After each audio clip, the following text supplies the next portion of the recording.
Hi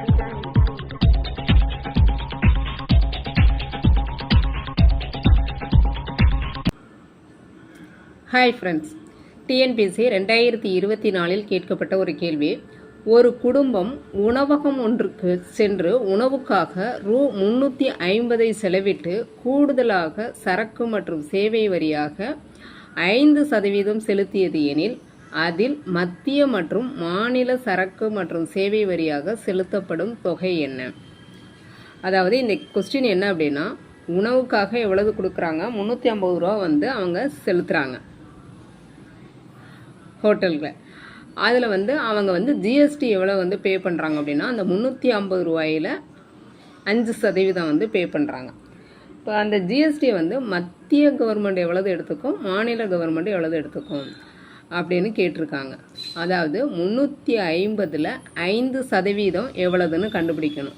அந்த amount, அந்த 5% அவங்க செலுத்துகிறாங்க இல்லையா, அந்த அமௌண்ட்டை பாதியாக டிவைட் பண்ணிப்பாங்க. மத்திய கவர்மெண்ட்டும் மாநில கவர்மெண்ட்டும் பாதியாக டிவைட் பண்ணிப்பாங்க. அப்போ ஃபஸ்ட்டு 350ல் 5% எவ்வளோதுன்னு கண்டுபிடிச்சிட்டு அதை 2ஆல் டிவைட் பண்ணிங்கன்னா 2 கவர்மெண்ட்டும் எவ்வளவு எடுத்துக்குங்கிறது தெரியும். இப்போ பாருங்கள், 350ல் 5% எவ்வளோதுன்னு பார்ப்போம். 350 × 5/100. இப்போ இதை கேன்சல் பண்ணிங்க அப்படின்னா உங்களுக்கு என்ன கிடைக்கும் அப்படின்னா 17.5 கிடைக்கும். ஓகேவா? அப்போ இவங்க 5% கூடுதலாக செலுத்திய ஜிஎஸ்டி எவ்வளவு அப்படின்னா 17.5 தான் அவங்க கூடுதலாக செலுத்தியது. அதை மத்திய கவர்மெண்ட்டுக்கும் மாநில கவர்மெண்ட்டுக்கும் எவ்வளவு கொடுக்க போகிறாங்க அப்படின்னா என்ன பண்ணணும் அப்படின்னா,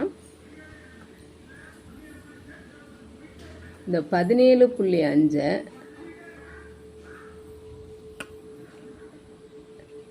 2 பேரும் பிரித்து எடுத்துக்க போகிறாங்க. அப்போ 2ஆல் டிவைட் பண்ணிடணும்.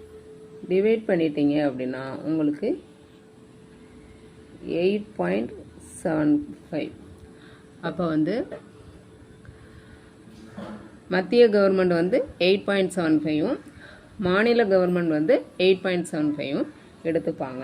அப்போ ஆன்சர் 8.75 மற்றும் மாநில கவர்மெண்ட் 8.75.